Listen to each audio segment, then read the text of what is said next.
Good morning, everyone, and welcome to today's Performance Assurance webinar. My name is Jenny, and I'll be facilitating today's event. And today I'm joined by Joy from RECCo, Anton, Daniel, Andrew, and Tanya from the Code Manager.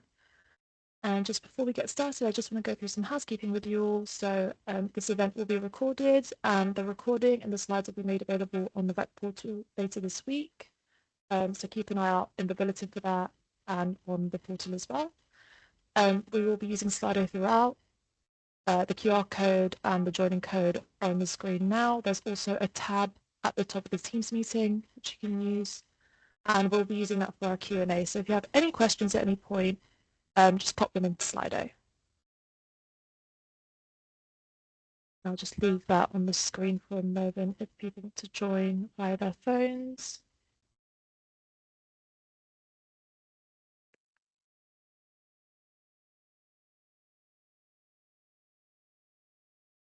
Just while people are joining that, share the agenda with you all.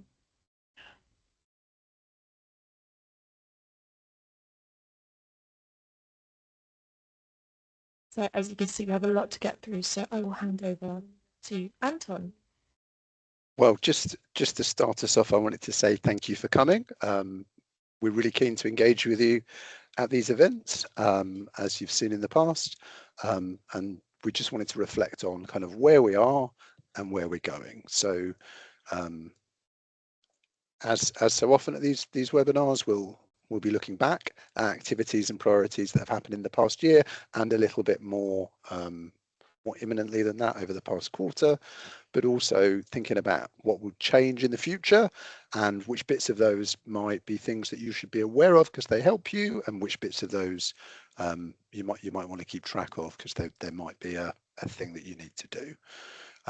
As ever, this is a webinar, it's an interactive process. So if you do have a question, please engage with us. We're literally here to talk to you. So we would enjoy that kind of interaction. There are a few structured points where there's any questions, but I always find it easier if people engage right at the time. But just without further ado, we'll dive into it. We're going to start before we talk about the current state. We're going to start thinking about the future. So if I hand over to my colleague Joy, who'll tell you a little bit about how the service will be evolving. Thanks, Anton, and good morning, everyone. As Anton said, thank you everyone for joining us, and I am happy to be here as a RECCo colleague and someone who'll be taking on performance assurance as we lead it from 1st of September. So my name is Joy Namani, and I'm the assurance manager working at RECCo. And today, me and my colleague Kat will be speaking to you about how performance assurance will be evolving from 1st of September and how it affects you and what we hope to gain from the evolution of the service. Thank you. So we've come to a stage where we are now rethinking the delivery of our assurance services.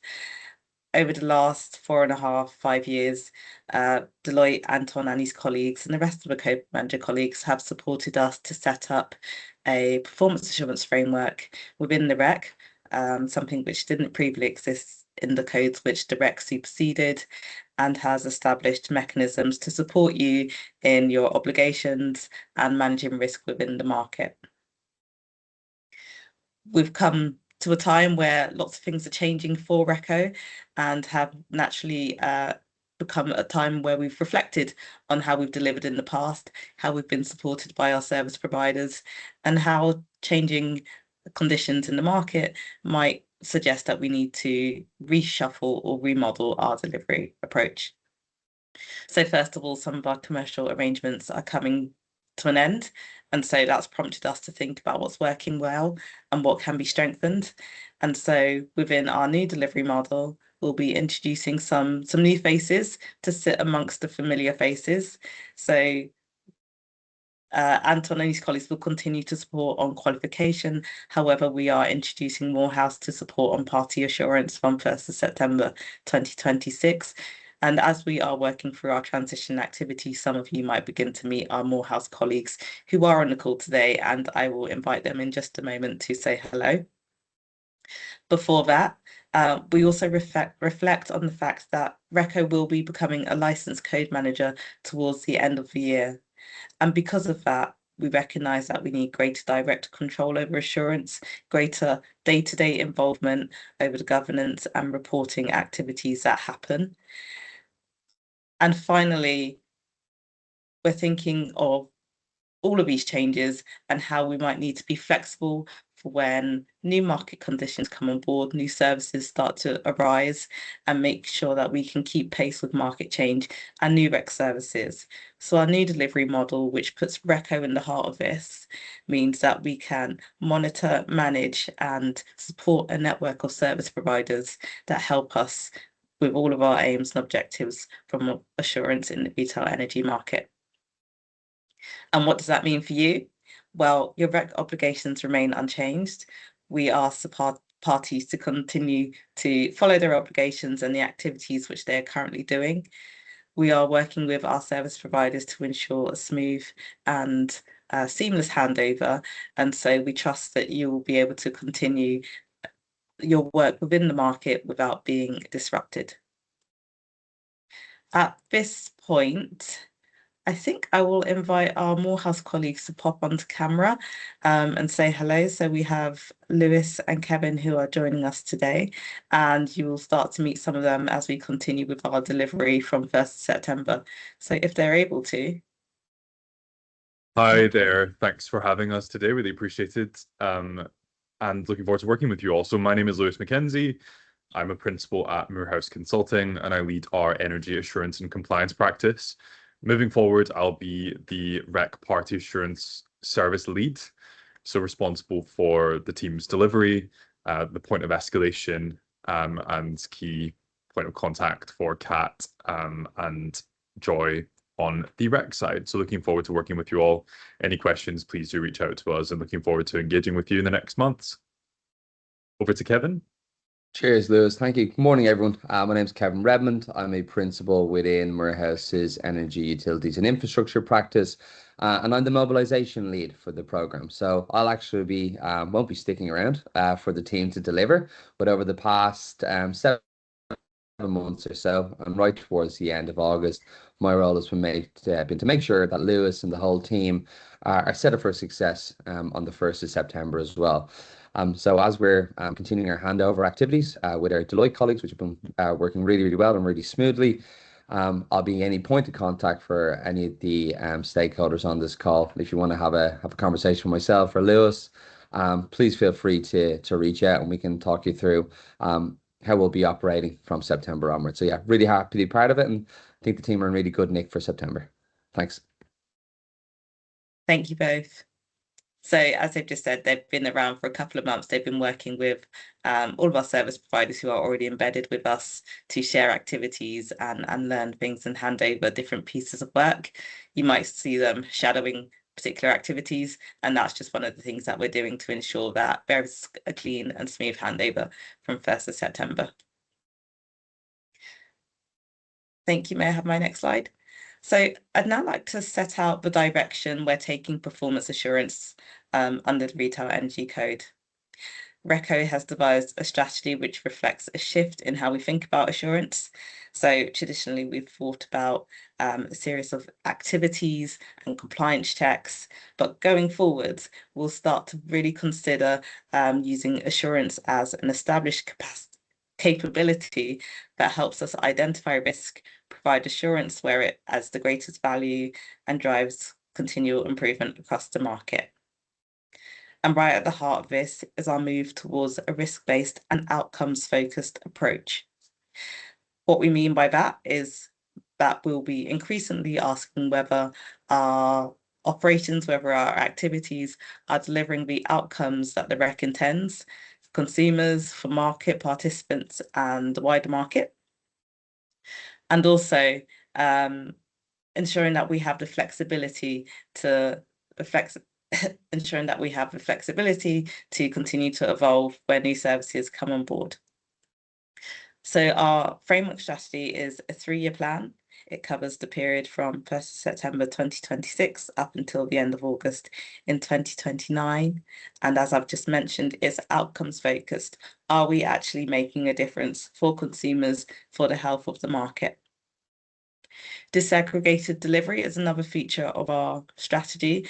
And on the surface, that might sound like quite an odd thing to do or to call out, but actually it's just to recognise that we are really thankful to be supported by a network of expertise across all our service providers.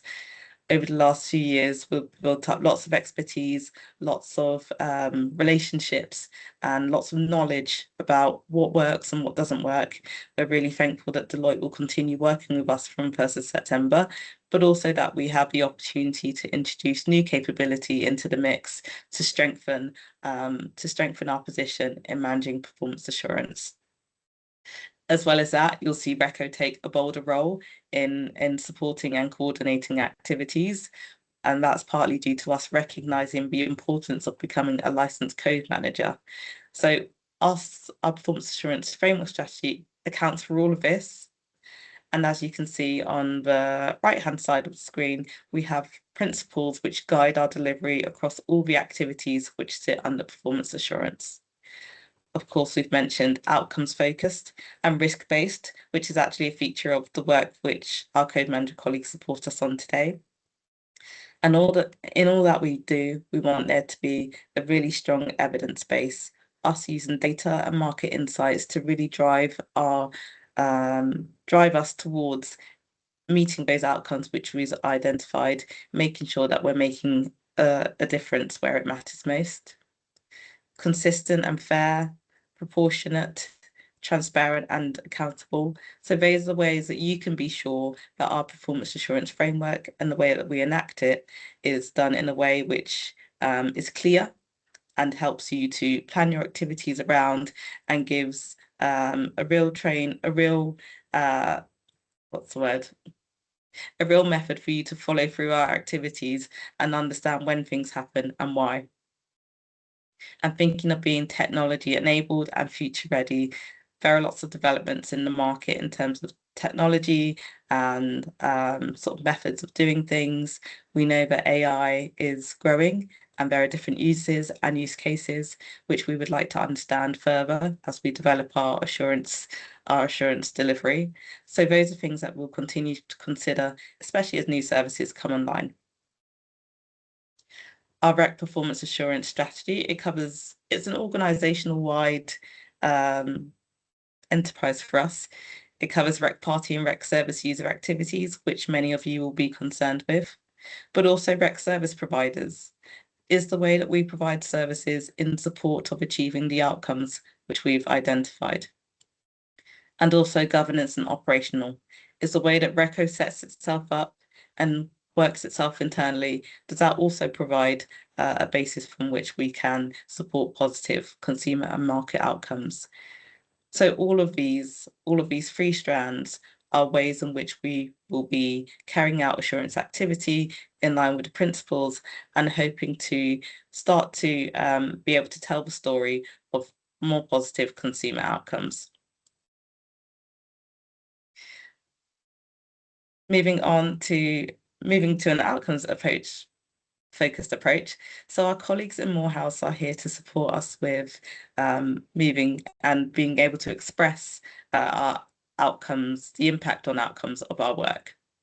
And that's one of the biggest developments in our feature assurance model. So while it's important for people to meet their obligations and for us to complete our assurance activities, we need to understand whether we're achieving the outcomes the RECCo was designed to deliver. And the OMF, the Outcomes Measurement Framework, is the tool that helps us to shift that focus. It's a structured way of measuring whether we're making a difference, or as Kevin called it the other day, an interpretation framework. And that's a way of looking at it that I really like. So at the moment and for the first year, Morehouse will be building it and sort of observing things in the background to understand how the model can be refined and how we can start to use the insights that it's able to produce for us to influence how we assess and categorize risks. So the diagram that you can see shows the cycle of how things will enter the model, how they'll be monitored using analysis, how we can start to make decisions based on that, and how it can potentially influence performance assurance techniques or the methodology or the risk register. And in the first year, we're using the first year as a time to put the models together in the background, to trial some things and test some things. And then after we get through that first year, you'll start to see more decisions being made based on the outputs that we've got from it. May I have the next slide? So this slide depicts the outcomes which we have worked with Morehouse to identify as positive things that the market should aspire to, and which we hope to influence through our assurance activity. And what we mean by our assurance activity is by the obligations which you parties and service users will meet and evidence. We hope that that is moving us closer towards these aims and objectives. So we really are looking for the support of industry to make progress towards this, and our OMF will support us in assessing and evaluating the progress we make towards achieving these. I won't read out all the outcomes, sorry, you can see them on the screen, but as you can see, they are very much consumer centric, and that is one of the original features of the RECCo. It's intended to be a code which puts consumer outcomes, consumer benefits at the heart of what it does. And of course, tied closely to that is thinking about the market itself, a well-functioning market where people can have confidence that it's working for them. I believe now I'm handing over to my colleague Kat, who will speak to you about how all of this is being reflected in our in the methodology and the performance assurance strategic products from the 1st of September 2026. Thanks, Kat. Thank you, Joy, and hi everyone. So my name is Kat Higby. I'm Assurance Integration Lead at RECCo. It's going to be my role to pull together the assurance services provided by our service providers and to ensure that they are delivered cohesively within our assurance model. So as Joy said, I'm going to be talking through the strategic products, 3 of our strategic products today, and those are going to be the PAM, the Pay Up and the Risk Register, and we'll go through those over the next couple of slides. So starting off with the PAM, the Performance Assurance Methodology, and this one is the foundation of the Performance Assurance Framework. It sets out how risks are identified, assessed and managed to ensure that the RECCo continues to protect consumers and support an effective retail market. The methodology provides a link between the retail risk register and the assurance techniques that are applied in practice, and it explains how identified risks and their underlying drivers are assessed and how the most appropriate assurance response is selected. A key objective of the methodology is to ensure that assurance activities are proportionate and evidence-led, and it provides a structured process for identifying potential non-compliance, assessing the materiality of issues, and determining the appropriate level of intervention. Where significant concerns are identified, the methodology also provides a consistent mechanism for escalation and helps to ensure that decisions are made transparently, risks are managed appropriately, and stakeholders have confidence in the performance assurance process. So in terms of the PAM for 2026-27, the changes are very minimal to the document, and the core methodology, the party assurance process, and the governance arrangements all remain the same. Participants shouldn't expect any significant changes to how assurance is delivered in this year. The changes we've made to the document are primarily about setting the direction of travel. We've updated the introduction to reflect the new strategy and started to embed a greater focus on consumer and market outcomes. We've also strengthened the references to the outcome measurement framework, which will be increasingly used to inform assurance priorities as it develops over the coming years. If we can have the next slide, please. Fantastic, thank you. So moving on to the retail risk register. And I think when we talk about the retail risk register, it's important to think of it as kind of much more than just a kind of list of risks. It's actually a strategic tool that helps us to understand where the greatest threats to delivering good consumer and market outcomes exist across the retail energy market. The register brings together the key risks associated with the Retail Energy Code obligations into a consistent framework. It helps us to understand not only what could go wrong, but also the potential impact on consumers, market participants, and the operation of the market as a whole. One of its primary purposes is to support risk-based performance assurance. So rather than treating every area equally, the register enables RECCo and the Performance Assurance Board to focus assurance activity on the areas that present the highest level of risk. The register also provides the evidence base for developing the PAYOP, and the risks identified and assessed here directly inform where monitoring, investigations, and reviews and improvement activities should be targeted throughout the year. And finally, the risk register supports our move towards outcome-based assurance. As the outcome measurement framework develops, it provides a clear link between the operational risks, REC obligations, and consumer outcomes we are ultimately trying to protect and improve. So in terms of the risk register for 2026-27, we've retained the existing risks, the risk drivers, and the scoring approach, which will provide continuity for parties and will maintain consistency with the registers that have been produced in previous years. The biggest change is that the register has now been developed alongside the outcome measurement framework. And instead of looking only at operational failures, we're increasingly asking what consumer or market outcome we're trying to protect, and then identifying the risks that could prevent those outcomes from being achieved. We've also introduced clearer links between consumer outcomes, individual risks, and the assurance activities within the PAYOP. And over time, as more outcome data becomes available, the register will become increasingly evidence-led and dynamic. We can have the next slide, please. Thank you. So the final one to talk about today is the PAYOP, the Performance Assurance Operating Plan. And this takes the principles set out in the performance assurance methodology and explains how they'll be applied during the coming operational year.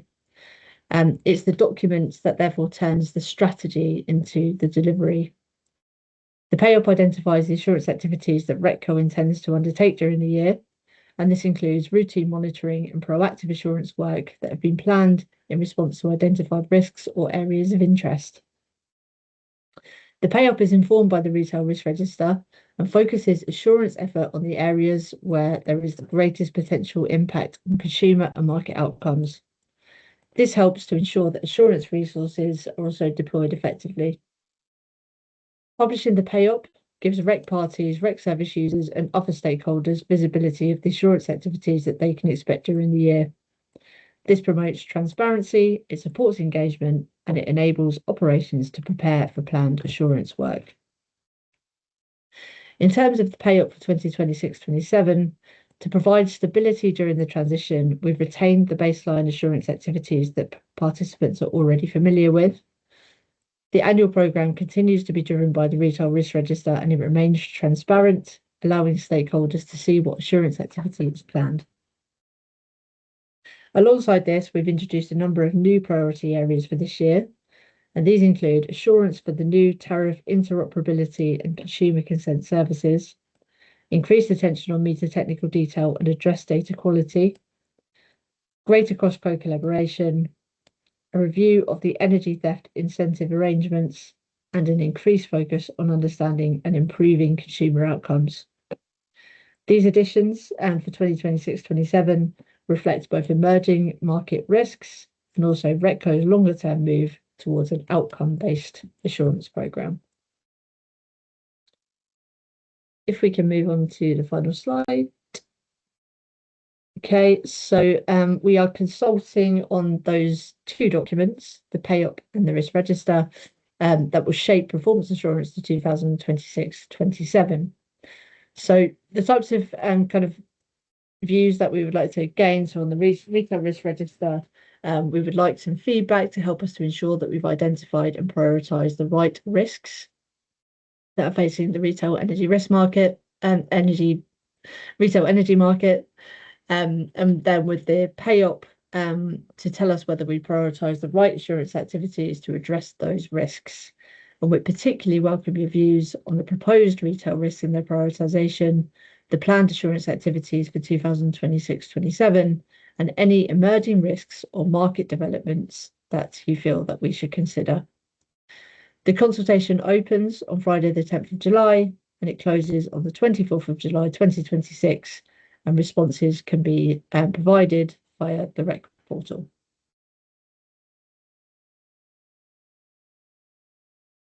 It's me. Great, thank you, Kat and Joy. The Slido QR code is on the screen now, just in case anybody has any questions on that section. But if not, I will move on to next section, Tanya and Anton.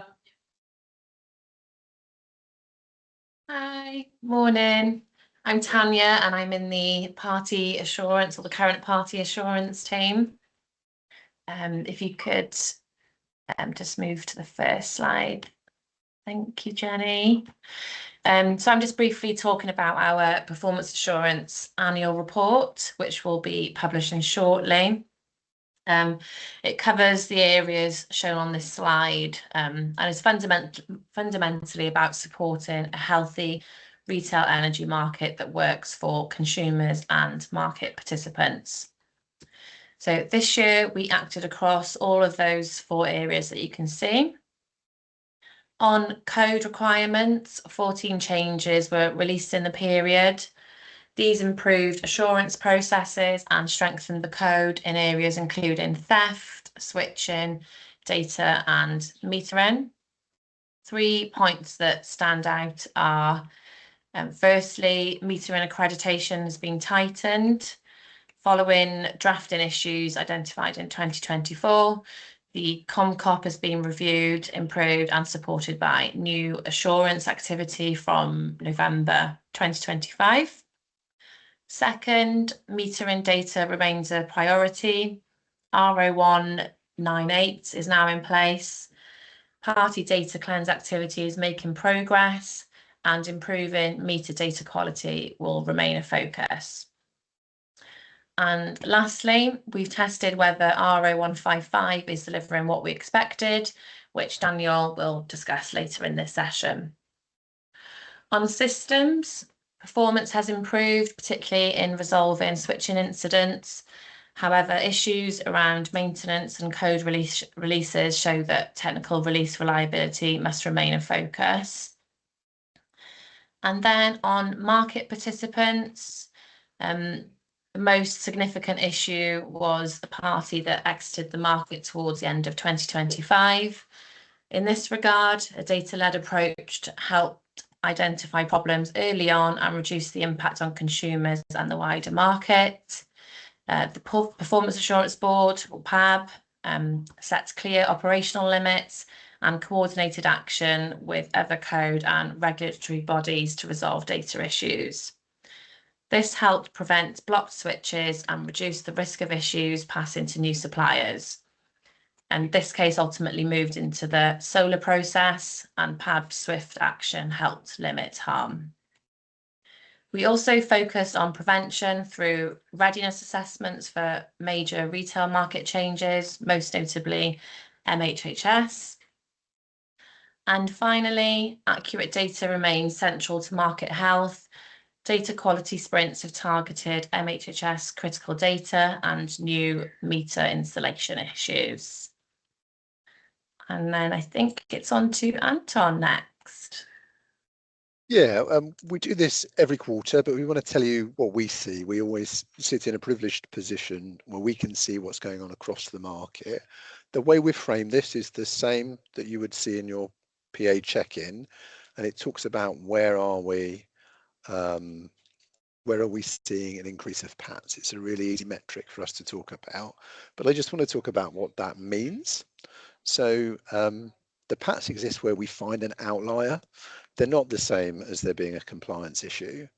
They might involve a compliance issue. They're us finding different market behavior. So I want to talk about it in three different buckets. and you know, the middle bucket's a little bit more complicated. But each of these we've seen an increase in PATs. So the first is delayed switching, which is a huge priority. You know, it's critical for consumers and consumer trust in the market, but it's really, really important for gaining suppliers that they don't have a load of issues when things are switching. So there has been an increase in PATs issued, and some of this is about some of that volatility in the market, but primarily this relates to the changing rules. So RO155, which we will talk about a little bit in a minute, was a non-domestic change that changed the processes around the change of occupier. Now we have seen overall that that's been well implemented, but there are a couple of organisations who have had different performance, and we've worked with them to make sure they're compliant, that they understand what's changing and what's different. And actually that intervention is a really positive way of helping people be compliant and helping nip things in the bud.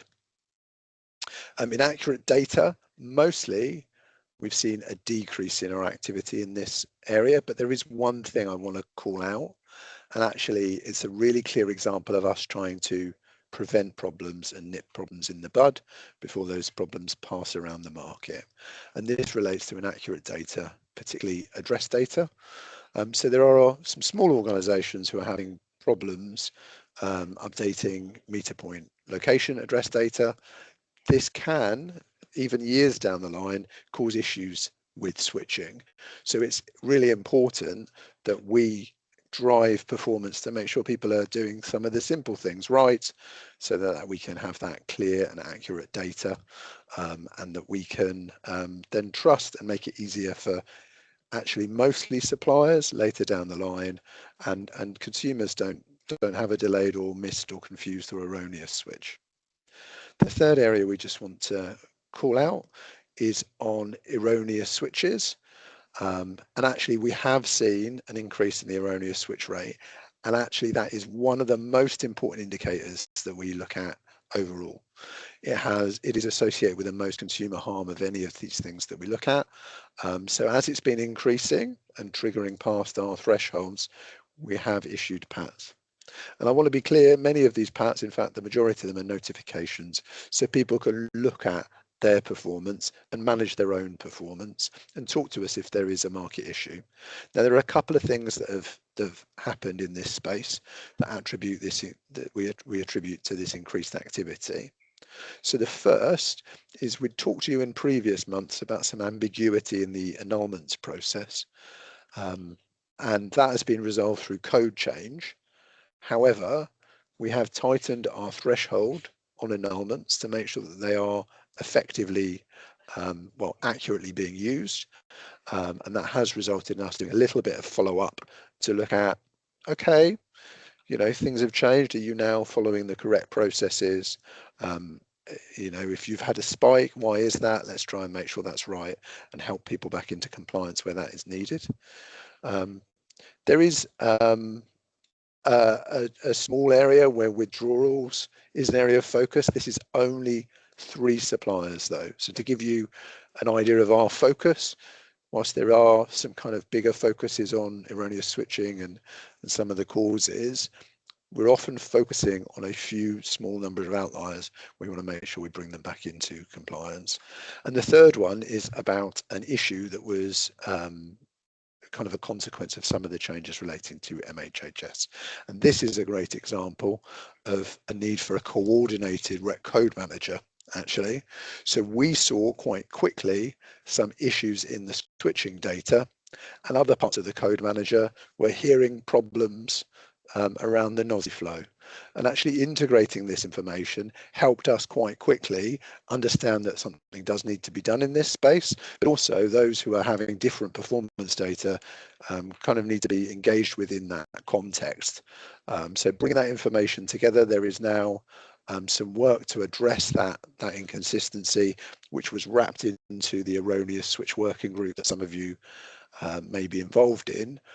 I guess it is reassuring that this comes up on the dashboard and that we can see a different market behaviour that is caused by caused by an issue in the market, and that we will also be able to see it resolved and going down.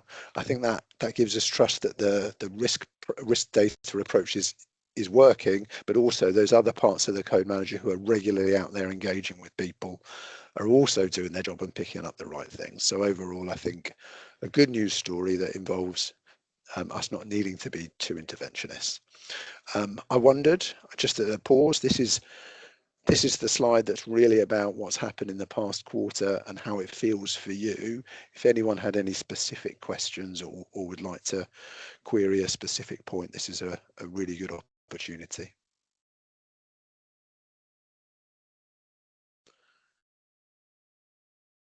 I think I've probably paused long enough. If I've paused too short, put up your hand and we will come back to it. If we just move on, I'll pass over to my colleague Daniel, who will explore a little bit more about that RO155 change. Awesome. Thanks, Anton. So yeah, hi all, I'm Daniel, the RECCo Party Assurance Manager, and I'm here to talk about the outputs from a party assurance activity we completed this year, which was a deep dive review into recent complex change, as Anton and others have mentioned, RECCo Change 155. So we're pleased to move on to the first slide. So the reason that PAB asked us to complete this activity is we've previously received feedback from parties around how it's not always clear how the benefits are identified, delivered and realised throughout the RECCo Change process. So this review was therefore focused on RECCo Change 155, which was a change, if you're not familiar, which clarified the non-domestic change of occupier process. And we chose this change because it had a wide impact across both RECCo parties and non-RECCo party stakeholders, and also had clear objectives from change, which the change was trying to achieve. And also we've received some recent reporting data from suppliers, which evidence the impact that this change has had. So we're therefore able to review to what extent the change has met its outcomes and to what extent the change process was a driver for those outcomes. And also as an additional bit of context to this one. So my colleague Joy mentioned earlier that the way RECCo delivers performance assurance is going to be changing over the next year. And the same is also true for how RECCo will be delivering change management. So therefore the outcome of this review was to provide a list of recommendations that the change management team can then consider as they design and build this updated change management process. And ultimately, this is important because it will give RECCo parties and other stakeholders confidence that the RECCo is operating effectively and can help parties achieve sustainable innovation and just wider continuous improvements for the industry. So if we please move on to the next slide. The review of RECCo Change 155 also focused on both quantitative and qualitative analysis. So the first part here is the data that's been self-reported by suppliers on the average time to complete a change of occupier request, and also how often these requests are accepted. So additionally, we also engaged in some sentiment analysis with RECCo parties to understand to what extent parties believe that this change delivered the desired outcomes and how the change process contributed to this. So if we please move on to the next slide, I think we can talk about some of the findings from this review. Yeah, so we found that the vast majority of suppliers, 82%, strongly agreed that the non-domestic change of occupier process is now clearly set out in the code, and that the engagement from the code manager before this change, such as by doing things like completing readiness assessments with parties, is a large contributor to this. Also, the majority of suppliers, 56%, strongly believe that the benefits of this change outweighed the cost. And again, a driver of that is the engagement that the code manager had with parties during the change, to take on board feedback and ensure that the change was developed in a proportionate way. However, nearly 2/3 of respondents were either unsure whether the problem statement had been resolved, or they believed it had only been partially resolved. So for example, one of the issues that was raised in the problem statement was that non-domestic consumers may struggle to quickly and easily update a supplier when they become the new owner. So whilst the change spent a lot of time focusing on the interaction between suppliers, it didn't focus so much on other areas, such as how to, reduce the delay in consumers contacting the supplier and customers being unable to determine who the previous supplier was. So there were definitely some gaps that still need to be addressed after this change. And finally, as well, the initial self-reporting of performance that we've seen from parties does indicate an improvement in performance on this process. So during the initial consultation for the change, it was noted that often these requests were taking multiple weeks to be resolved. So now the median self-reported response time is 8.8 working days, which is within the 10 working day target in the code. However, we have seen huge variations in performance, between suppliers, from those that are averaging same-day responses to those that are taking more like 6 weeks. So if we please move on to the next slide, what we've done is we've considered all of the insights from these findings to create 6 recommendations for the change process. So that's 3 recommendations on areas to continue and 3 recommendations on areas to introduce. So the first recommendation here is on readiness assessments. So we've recommended that the code manager should continue to undertake these readiness assessments and activities for complex changes, as the evidence from this review suggests that the activity was effective and also valued by stakeholders. And it also helps reduce the risk of avoidable issues arising at go live. And this readiness activity could also be expanded to consider sort of more practical process assurance where relevant. So the second recommendation here is on stakeholder feedback. So we've recommended that the code manager should continue to seek and consider stakeholder feedback throughout the development and implementation of these complex changes. So the review indicated that stakeholders valued the consultation and the working groups that they had, particularly the fact that this feedback was listened to and acted upon where possible. So continuing this approach should help support changes continue to be delivered in a pragmatic and deliverable way. So the third recommendation here is on the performance assurance approach. So we've recommended the code manager should continue to outline the proposed performance assurance approach as part of the change where relevant. However, when we do review performance as part of these performance assurance activities, we should also take the opportunity to communicate to industry to what extent the change has delivered the desired outcomes, or in cases where it's not, what steps are going to be taken to make sure that it is going forwards. So then if we please move on to the next slide, we also have 3 recommendations here for areas that should be introduced into the change process. So for example, whilst we do currently complete some post-change reviews, the first recommendation here is to introduce a more formal post-implementation review framework. So that will ensure that we're consistently identifying these unresolved issues, capturing any lessons learned, and also supporting the continuous improvement of the change process. This was also help ensure that any material issues which wouldn't otherwise enter the formal governance we have, are still identified and still considered. So the second recommendation here is around linking the solution to the problem statement more clearly. So this could be achieved, for example, as part of the final change report by adding an explicit link between the change solution and to what extent it fully addresses that initial problem statement, else any issues that sort of sit outside the scope. So this would help parties better understand the intended benefits of the change and also manage any expectations where there are, wider operational issues or consumer behavior issues or whatever that are having an impact and therefore are unlikely to be, fully resolved as part of the change. I think the final recommendation we've got here is around measuring the success of a change and also the consumer impacts.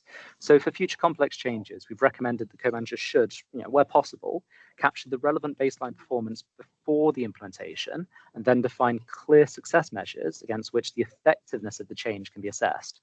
And also, as part of that, emphasizing any consumer outcomes, which also links that OMF stuff that Joy was mentioning earlier.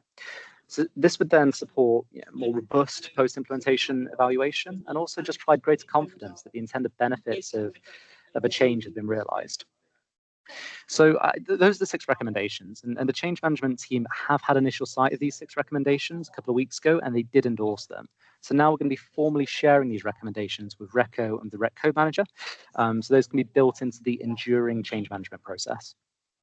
So yeah, I think that's everything I wanted to say in the critical change deep dive. So unless I'm stalling out to see if there's any questions, any hands up or anything like that. But as I can't see any, Anton, I'm actually going to pass back over to you because I think you're going to talk a little bit more about the annual rating activity that's currently ongoing. Indeed I am. Indeed I am. Shall we move on to the slide? So there's a couple of things I want to tell you about. Firstly, I want to remind you why we do an annual rating. I want to talk about where we are in the process, particularly the next steps, and I want to talk about the criteria, and there's been some slight adjustments. So before we start with why. So the purpose of the annual rating is to provide an incentive to improve performance, but also provide that clarity and that kind of outside in view to relevant senior individuals. I think it's also an important tool for us to track performance over time and see if there are lots of things that are causing poor performance that can be tackled and addressed, and overall improve the overall performance of the market. So that's why we do it. And I would say it has been very effective at this in the supplier and DNO community, particularly providing incentives to drive improved theft performance in the non-domestic supplier community. And let's use it again to further drive performance. If we flip on a slide, that would help. So where are we? We talk to you about this a lot because it is really important that we get this right. So I think we've probably been to almost every PA webinar to give you a clear timetable and the steps, and we've engaged and consulted with you. So you'll see on there that in January we consulted on the annual rating that closed. We did adjust it for parties' feedback, and I'm really pleased that we did that because it has made it better. In June we took key decisions on the annual rating. The most important part of that step is that we run it with real data to make sure that it still makes sense and that it is pragmatic. That is a process we've done every year and has been very valuable. It has resulted in some pragmatism and changes to the rating that I'll talk to you about in a minute. We will be publishing in July the draft ratings, so you will get to see your own rating, and you'll be able to see why you're rated that way, unless it's performing, unless it's the best rating, in which case the criteria are pretty clear. But if you have had a negative, like a slightly worse performance issue, we'll be clear about why that's driven your rating. It's really important that you look at that within what we call our query window. If you can please look at it and check to make sure that there are no factual things that you want to query, ask about, or that there might be some kind of error, this is your opportunity to flag it. We issue ratings to hundreds of organizations, and I think last year we had 2 or 3 queries, and actually I think that's a really important process, and it is good to get those queries. It's good to make sure we handle all of them right, and it's good to make sure every rating that we subsequently issue is factual. After that, we will be finalizing the rating. If you are part in a market segment or a party type where we then share it with some of your peers as a peer comparison, that is the point where that will happen.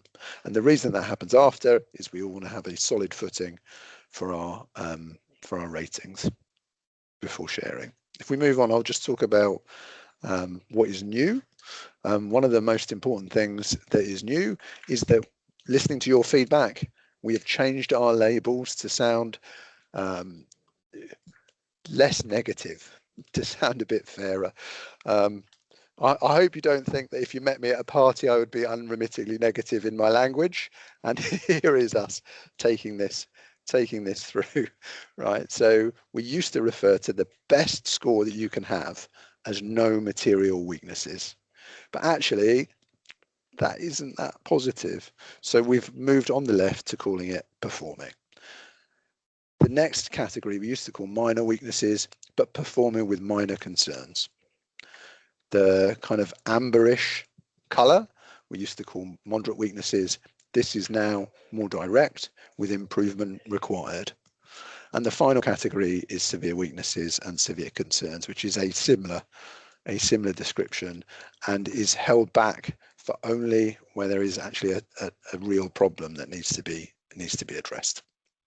Hopefully you will see that we have listened to you, and particularly those who are at the top level, the top 2 levels, have a much more kind of positive or perhaps balanced view in the labels that we're using.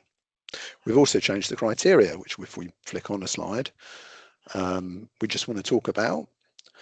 So one of the criteria that we published was about meeting milestone M10 and MHHS milestone that has passed now, is absolutely critical for that program. Now, actually, all of the parties where this applied to did make this milestone. We still think it's important that it signals a critical activity and continues to be included, and that for future years there's consideration around those M14-15 milestones if appropriate ratings are needed. Now, I don't think the annual rating would be the only reason you'd be motivated to meet M14 or 15, but those MHHS milestones are a key point of maintaining RECC compliance. The next one is a new one to reflect just how important market schemes are in the RECC these days for suppliers. So there are two market schemes. One's prepayment levelisation and the other is the theft detection incentive scheme that we'll talk about in a later item. We had ratings that involve people who didn't pay on time and people who didn't submit data on time or valid data. Having run it across the period, we actually thought a little bit of gentle softening was appropriate. There are a few organisations who missed the deadline by 10 minutes. That felt unduly harsh for an improvement required label. So we have worked with the PAB to adjust these slightly. The first line you'll see used to just be missing late or invalid data, but this data submission of more than one day, that feels pragmatic. And similarly, payment late by a day. We don't want very small differences to show up in the rating. However, all of these then go and affect the other organisations within who operate in these schemes. I appreciate it's not all organisations, it's not all suppliers, well, TDIS is, but prepayment meter levelisation. So I think it's important that we still hold those as important and tracked obligations. So a little bit of pragmatism here to reflect market performance, but still maintaining that doing these on time is essential. I think if we flick on, the biggest change of all, which has been well trailed, is that metering organisations are now going to have a rating. And I want to be clear about the areas where they are rated. So there's one about ComCop audit timelines. We have actually worked with the PAB to slightly adjust the timelines to reflect some of the rules in the code. This is a slight softening of the criteria. I don't think at this point we would be proposing hardenings, and again this is just showing pragmatism and reflecting some of the wording in the RECCo already. Similarly, maintenance of qualification, doing that on time and accurately is important for all parties. ComCop audit findings is really important. If people have had a small number of minor findings, that should be differentiated, but people who've had major findings, and that really does drive this rating. For most metering parties, the ComCop 2 criteria are really what drives the rating. And we've included for future the possibility of a CME condition breach. This only exists if you have a CME condition, and this is to drive consistency with suppliers and DNOs. This hasn't caused any metering parties a worse rating in this period, but we do think it's there as an important lever if needed in the future. Action plan PATs, similar to supply and DNOs. If you get one of the more serious performance assurance techniques, we think that should show up in your rating. This mostly relates to data cleanse and is not being as significant in driving ratings as the ComCop 2. And then finally, persistent performance issues where a party has been escalated by a supplier. Again, this hasn't driven parties' ratings, but it's important that these signal where we expect parties to perform and are future-proof. I want to pause there because I have said a lot. Does anyone have a specific question on any of this rating criteria, and particularly a metering rating criteria?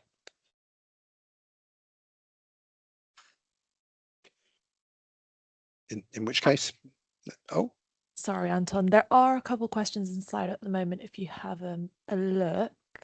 I think the latest one was about if payments are a day late.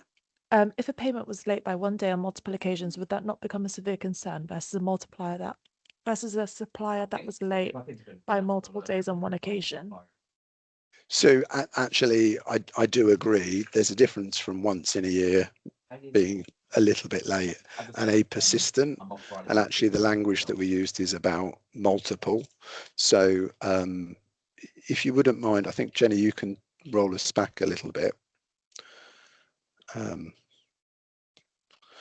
Sorry, just one forward to the slide.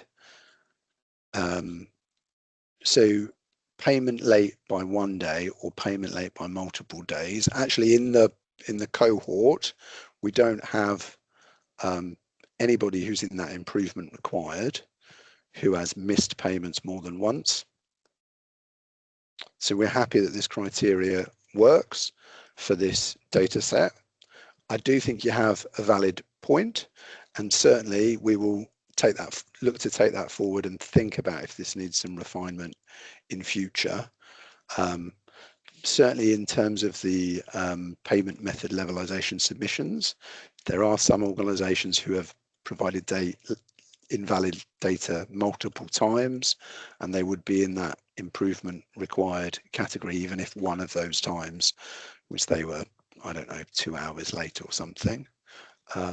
Does that address your concern? I don't mind people actually talking to me. Femi, I'm just going to take you off mute. Hi, Anthony. Can you hear me? Yes, I can, Femi. Yes. Good afternoon. I've got a question with regards to the milestone 10. Yes. So what is that supposed to mean? Sure. Is it in relationship with market after the settlement? Yeah, that's correct. I'll try and explain it better. And if I haven't, Femi, hold me to account. So the market-wide half-hourly settlement program is a complicated program with a large series of milestones called M1, 2, 3. The M10 was a milestone that required suppliers and DNOs to be able to operate in the new arrangements.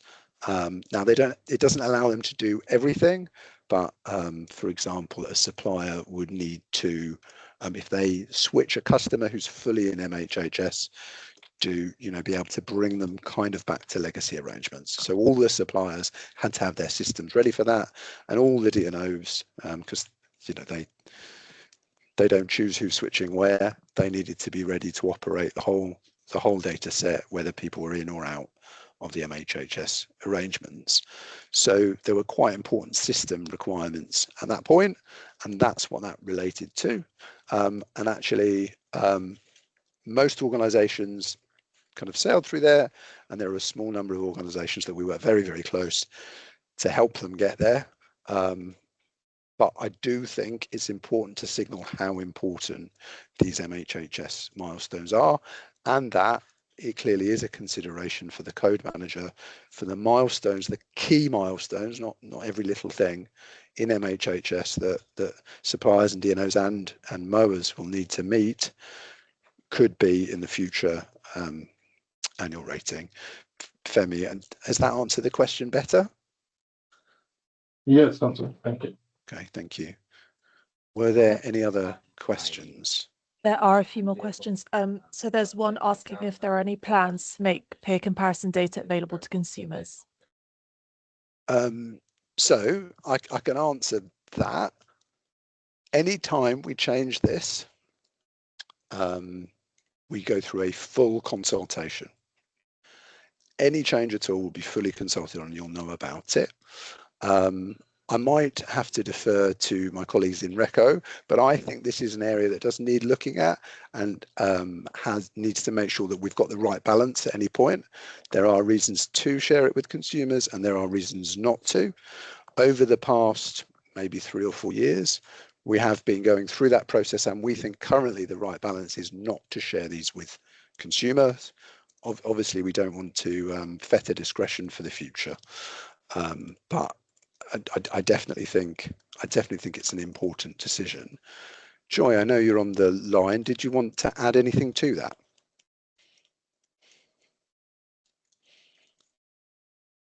There I am. Thanks, Anton. I will say that with any of the data that we produce to support industry, we have to consider how it resonates with different audiences. So as Anton says, if we did decide that it would be helpful for consumers to start to see this data, it might be in a different format or different language. It might not be a copy and paste of exactly what impacted parties do see, but the decision to do that, we haven't considered that at the moment. But as the annual ratings have only been introduced in the last couple of years, it's still an evolving part of our assurance puzzle. So we'll keep you on board with any thinking, and as Anton says, any decisions will be widely consulted on. Yeah, that's key. There will not be anything coming out of the blue. You won't have to go to a specific webinar. If there are changes like that, they will be very well engaged with, consulted on. I think James has got his hand up.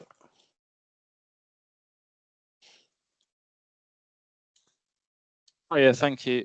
Sorry, I've put this question in Slido, but it sort of it relates to the peer comparison point. So Yeah.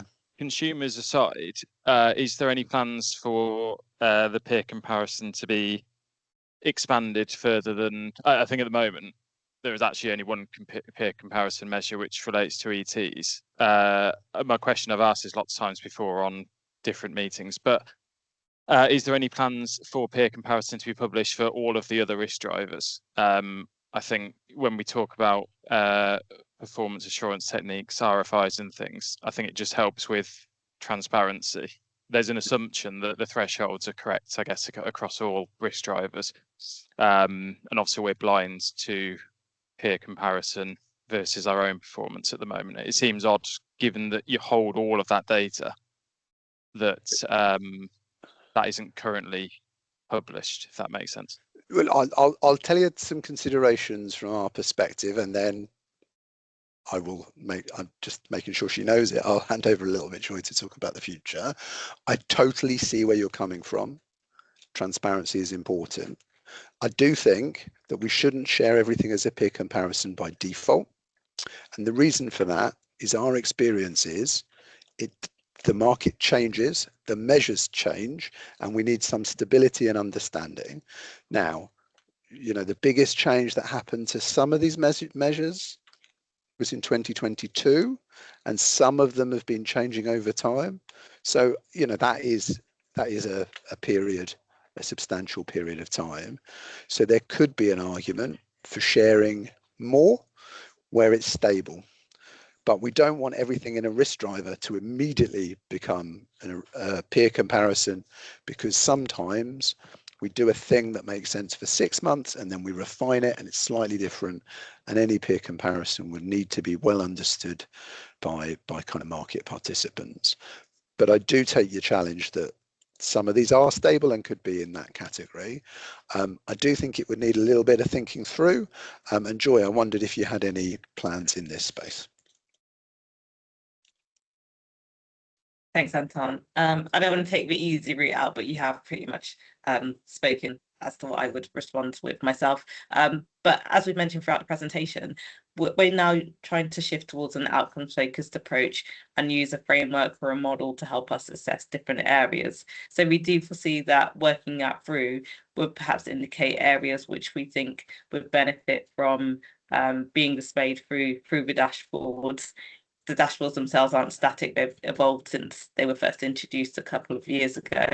But Anton says you've got to think carefully about what things are included and which are rightfully excluded due to different factors. So we're not close to including more things, I would say.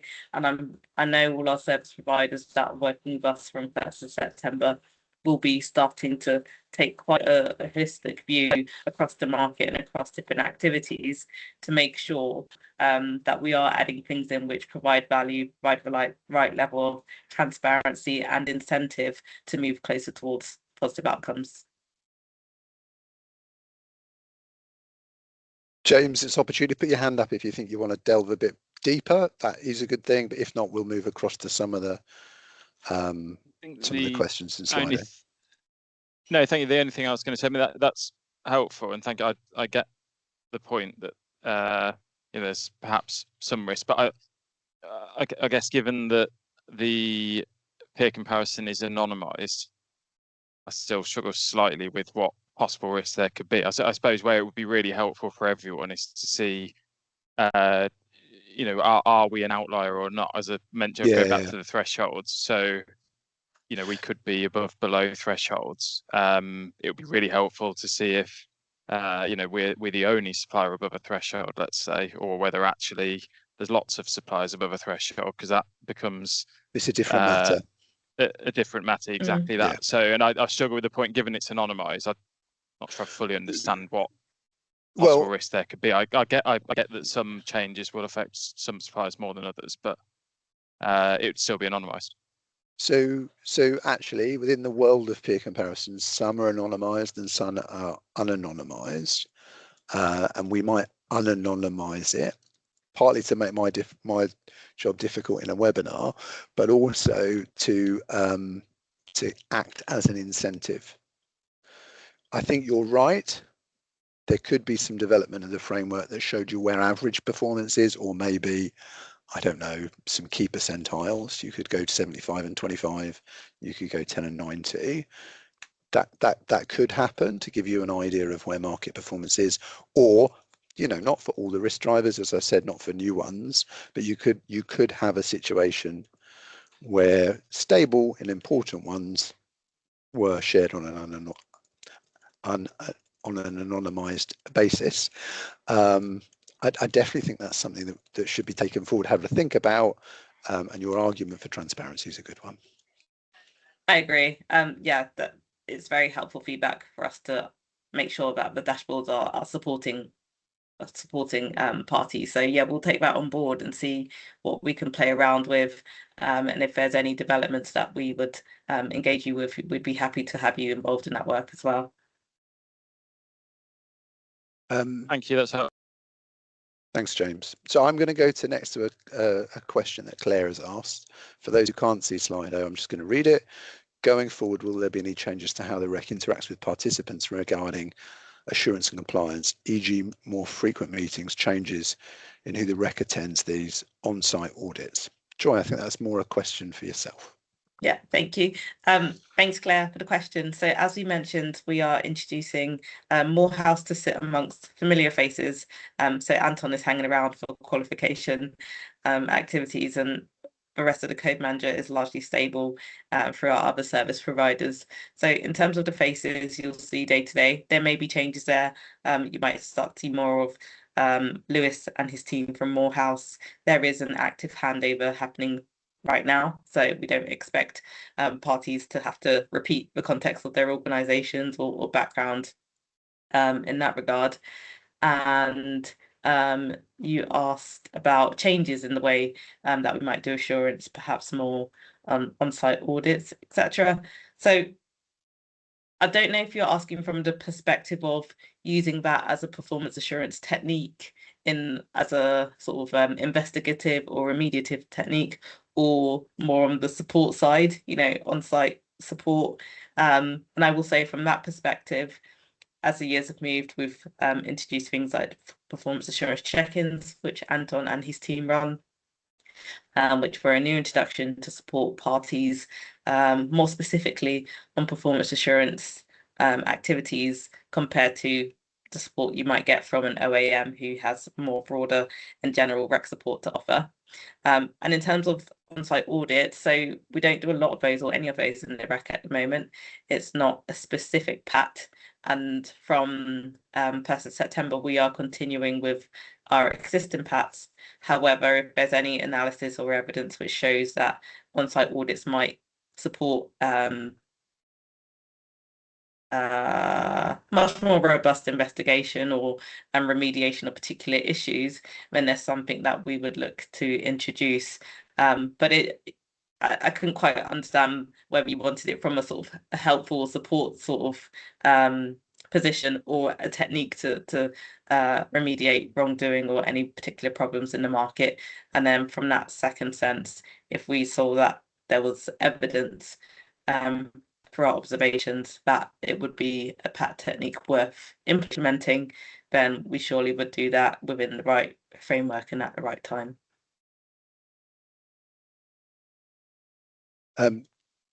Claire, I want to make sure we don't move on if we've not perfectly answered your question. Do you want to come off, put your hand up or come off mute if there was further needed on that?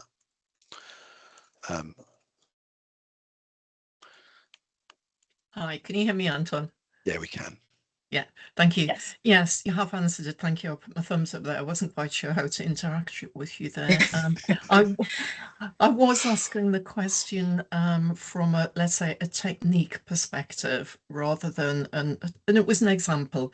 Might your techniques change? Might you look to evolve them, change them? Did you have any immediate plans for that, or would it be something that's more organic if you felt the need for it?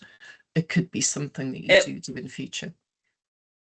Yeah, so we have decided that, and with the support of Morehouse, that the performance assurance methodology and techniques will remain the same from 1st of September. We're not going to be changing anything just because there's a reshuffle of sort of personnel, but we are, especially with the OMF in the first year, using that as a period to assess things and to really understand if there's merit in introducing any other techniques, or also reviewing the risk register itself and the risks that we call out, some of the reporting obligations, etc. So we're not ruling anything out, we're just making sure that we do it in the right time and have the right evidence to support any changes. Okay, thank you. I didn't want to make the question too long, but the other thing I was wondering, if I can ask it now, is might we be seeing, let's say, more regular reports from yourself in terms of compliance, or will it, yes, or will it stay kind of the frequency that it is? So yes, there are, let's say, feedback on various reports that we need to upload to the RECCo portal. If any exceptions are noted, we get that feedback, and then there would be the peer comparison, and then there would be, if there were any compliance breaches, we would hear from you.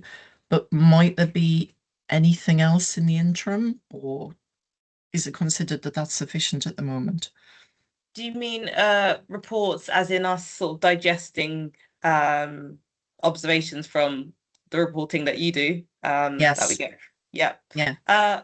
So I think we've already got sort of consistent and regular mechanisms, including webinars such as these, to relay feedback. And we haven't thought about specifically introducing any particular sort of standalone reports on this. But if you think that there is sort of a gap and that can bridge any type of disconnect between RECCo and parties, we'd be happy to take that on board and support that. So we are open to it, but if we've got the feedback that suggests that it's wanted, then that's when we would act and work with you to develop something. Okay, that answers it. Thank you very much, Joy. Thanks, Anton. Well, thank you. We're literally here to talk to you, so I'd love a good question. Chris, you've probably seen the pattern. At the end, we'll check that we've answered the question. So before we do, Jenny, do you mind, I think, go on to the next slide, because I think it's a question about that slide. So what Chris asks is, which escalations are being monitored by the PAV for persistent performance issues? Are they STEP escalations, escalations that go to the RECCo, both, or something else? So I think what Chris is talking about is the bottom right-hand corner here. Now, these are not STEP escalations on metering parties. These are escalations around perhaps whistleblowing events or things of that nature. So one of the parts of the service that perhaps we don't talk to you a ton about is sometimes we get a tip-off or something, or an allegation that we investigate. And we've had a few of these recently, and I can be clear that we investigate them, and sometimes we uphold the performance of the party, and sometimes we find that they need to improve and that the allegation was correct. Now, if we get something that we say the party's in the right, you know, that kind of is the end of the story, and we feel that is an important service to the market, but that, you know, that doesn't get held against them. However, if there are lots of these happening, then actually that is a sign that something's really going wrong, and something more systemic needs to happen with that party this is more of a feature in the metering space than we see elsewhere. It does exist elsewhere in the kind of 1,000 or 1,500 organisations that are subject to this regime, but actually these allegations are in that space. So we thought it was reflective and important that it was on the kind of metering organisations annual rating. Now, step escalations are important, but probably more of a day-to-day activity for those that use that system, and probably not something that, you know, if you have a lot of directly feeds into here in such a way, because an step escalation could actually be something perfectly normal that's just a bit more complicated and doesn't have that kind of whistleblowing or allegation type severity to it. Chris, I hope that clarifies that specific area. I think a thumbs up, so we can move on. So did anyone else have any other questions? I think I've covered all of the ones in Slido. In which case we get to move on. And if I've remembered, I think I've got two little bits on the annual rating before we finish. I thought it was really important to give you a feel, and this comes back to James's point, doesn't it? We see lots of information, and clearly you don't want to see all of the data, but you want to see the information and the meaning. I wanted to give you a little look at what the distribution of ratings looks like. Now, there are a few little data areas we're working with the metering auditor to refine and make sure we're completely sure about before we issue, but this is the order. There's probably like 400 organizations here. This is one or two organizations. And this will give you a clear idea about the breakdown. Most of the market is performing well. This is a market that works and that the RECC is driving the right kind of outcomes. If you look, there's a huge chunk of metering organizations, a big chunk of suppliers, and let's be honest, there are fewer DNOs, but a big chunk of DNOs there, right? So actually most of the organizations across the piece are performing.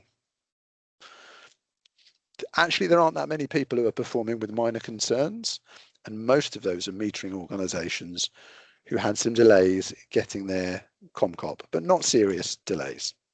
So that's what that is. And I think there aren't any DNOs in that category, and there is a very small number of suppliers. There are a bunch of suppliers who have improvement required, and actually the reasons for that vary. A lot of these is on theft, who are performing kind of well below the market average. There are a few other specific cases in there. There are some metering organizations, a small number of improvement required, and some DNOs with some PATs. If we look at the far right, there are organizations with severe concerns. There are not very many of them. If you're in this box, that is rare and unusual. And it is something that you really should take seriously. If I took this chart from last year, okay, there'd be no metering organizations, so it'd look a little bit different. What would look different? There were far more suppliers in severe. Actually, the behaviors of those groups have improved. Last year, we focused on organizations who'd be in severe twice in a row to show you like the kind of severity there. A lot of those have been pushed left, and they've been pushed left because they have been effectively engaging in the energy theft detection incentive scheme. I think that is a really, really important thing and a big achievement of the RECC. And whilst we would like to get more people further left, I think the key message is overall the market is working and that there are a small number of outliers, which is where we should be focusing the vast majority of our time. So hopefully that helps. If we move on, we just want to make sure this isn't the last thing that you ever hear about the annual rating, and if you're not sure, like there's plenty of places you can go and look for guidance. So I want to be clear on this slide. We have an annual rating wikis page. So if something I've said you're kind of not quite sure about, you can look back at the recording certainly, or you can look at the wiki page to define, you know, is this improvement required, or is this, you know, performing with minor concerns. Obviously, we listened to the consultation responses and changed our approach because of it. They are all published in the standard way. We do have a specific handout that we've produced for metering agents. This is new for metering, so we're doing a little bit more communication, and your OAM will be able to provide you this. We're also proactively going to some of those metering forums to make sure that they have this information. You can always contact us, or you can contact your OAM, who's always a helpful hand in these processes. So that's all there was from me. I wanted to hand over to my colleague, but of course, if anybody had a question, please put up your hand, and I genuinely like talking to people. If not, I think it's for you, Andrew.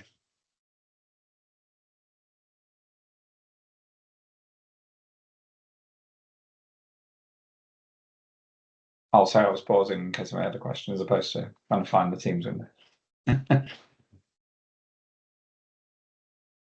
Okay, I think that's. I think we'll take that as no further questions. Morning, everybody. Is it morning? Yes, we are still morning.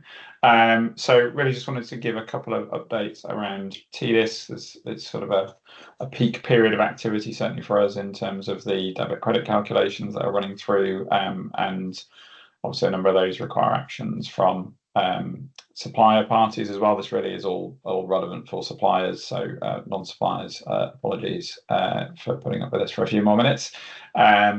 So just in terms of timeframes and where we are in the cycle, so the final cutoff for normal data submission has passed, as set out in the timeline. That was beginning of June, and the dashboards that reflect those numbers were made available in the normal time cycle, so on that 17th of June. As you hopefully have already been doing, but just to really emphasise, if you are a supplier involved in TDIS, you should absolutely be looking at the dashboard, making sure that, particularly in terms of the year-to-date numbers shown there, for the 25-26 theft year, that the year-to-date numbers for confirmed thefts and for the completed but unconfirmed thefts, both desktop investigation and site visit, are reflective of what your internal view is on those numbers.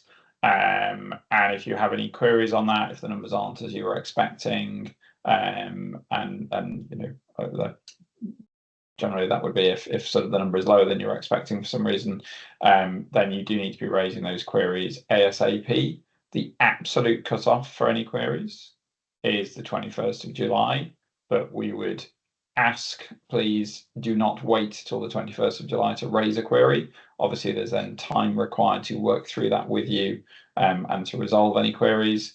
And we do have a hard stop deadline of when the calculations need to be done by. So the earlier we get queries, the better. And for those who've already raised queries, thank you for doing so. I would highlight within the dashboards, you can go to, obviously, as I say, the year-to-date numbers and check those. The other place that I would point you towards is to have a look at the rejected investigations, particularly if you think you've got something missing. It will detail any theft investigations that we've needed to reject and the reason or reasons for that rejection. So if there's data missing or inconsistent, it will have that particular reason code against that individual investigation. So that would be the first place I would be looking at, and obviously you should be looking at that regularly anyway. We have communicated out to all contract managers and asked that you confirm back via OAM once you check those numbers, and we also do need to be made aware of any portfolio acquisitions or disposals that have taken place. I don't believe there's been many this year, but if you have bought or sold your customer book to another supplier, that has some effects on how that goes into the calculation. So we do need to know if that's happened.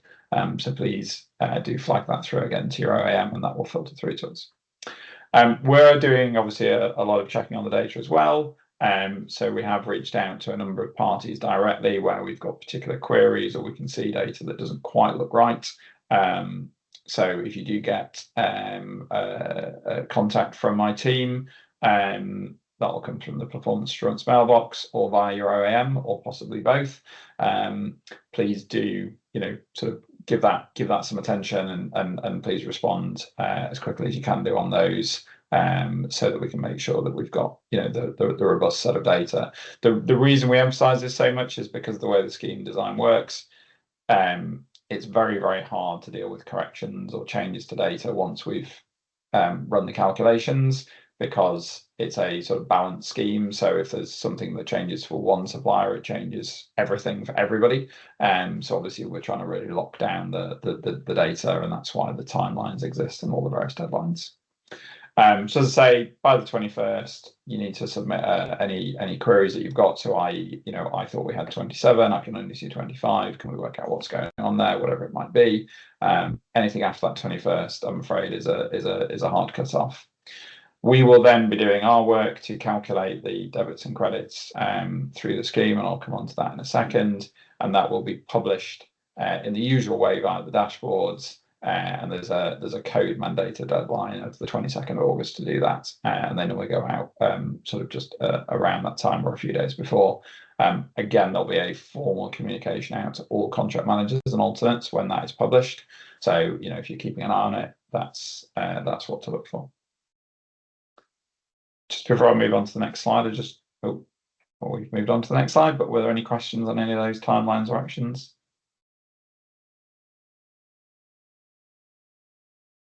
Okay, so I'm afraid there is some maths.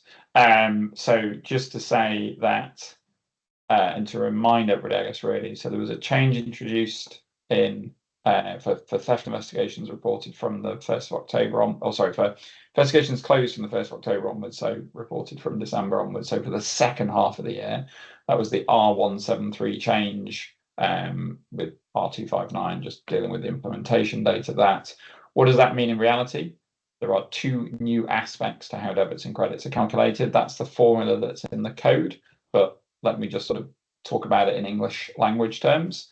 So the first part of that, basically the first the first part up to minus X times FMPS. I don't know if I can point at this. No, I can't point. Is the existing process for confirmed theft. So that's not changed, i.e. confirmed thefts, you will receive a debit or a credit depending on your performance relative to the performance of the overall pot. And then for the new items this year, so we have completed but unconfirmed investigations that had a site visit. They receive, as indicated by the VS times 0.5 times TDV, an incentive payment of 50% of the appropriate TDV based on the pot. So that is investigations that are closed, did not result in a confirmed theft, but did involve a site visit, and where that occurred from closure from the 1st of October onwards. And then desktop investigations, which were linked to a Crime Stoppers or ETOS reference, depending on which term you prefer to use, also receive a credit of 20% of the TDV. So for those, obviously, you need to have reported a closed investigation that stopped at desktop stage, and it needs to have an associated ISR. So that's the Crime Stoppers reference. So those are the two new credit elements, that because obviously the scheme obviously still remains a balanced scheme that is then funded by the aggregate of that being then shared back over the market based on market share. So that's what the second line of the formula is really doing there. So big picture is existing method for confirmed theft is as it was, and then for the second half of the year we have this additional, obviously maybe a debit, maybe a credit, depending on where your results are, but there is a value attributable to those completed but unconfirmed investigations, and that obviously then gets socialized across the pot. So there will be two parts to that. When we give you the results, we will break out, this is the confirmed theft element and this is the complete but unconfirmed element, just so you can see what those numbers are, and particularly if you're looking back at the prior year where it was just confirmed thefts, then you'll obviously want to be comparing apples with apples. But so just as a reminder, new element to the process this year. So obviously we will no doubt see some movement in numbers there. Again, I'll just pause for any questions. As I say, I appreciate that's quite a detailed slide.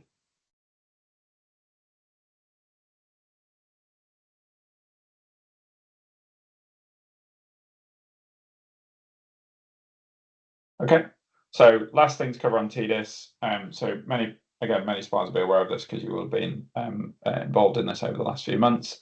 But one of the other things that came in with that R173 change, and based on some Ofgem direction, as well as feedback from parties during the consultation, was we've increased the amount of activity that's happening in terms of verification of TDIS data that's coming over to us. So there's two strands to that.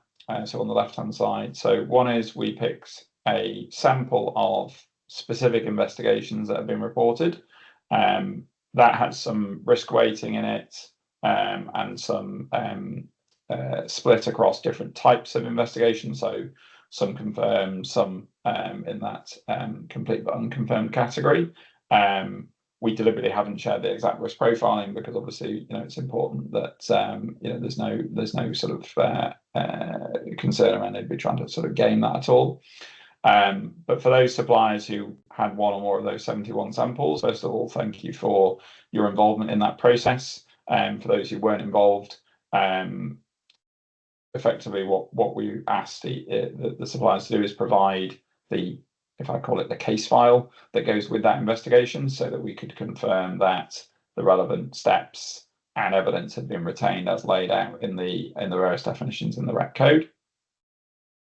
And then the second component, which is in the bottom left of the slide, is we also selected a supplier, and there'll be this will be happening again. I'll talk about that in a second, but we picked a supplier to do a slightly more in-depth review of their processes for identifying and reporting theft investigations. So we had a number of workshops with that supplier where we went through their end-to-end process, looked at their documentation, controls, governance, etc., in order to understand, how that was working. That process will continue to occur. So both the sample testing and the supplier reviews will continue to occur each quarter. So the next quarter is just kicking off at the moment.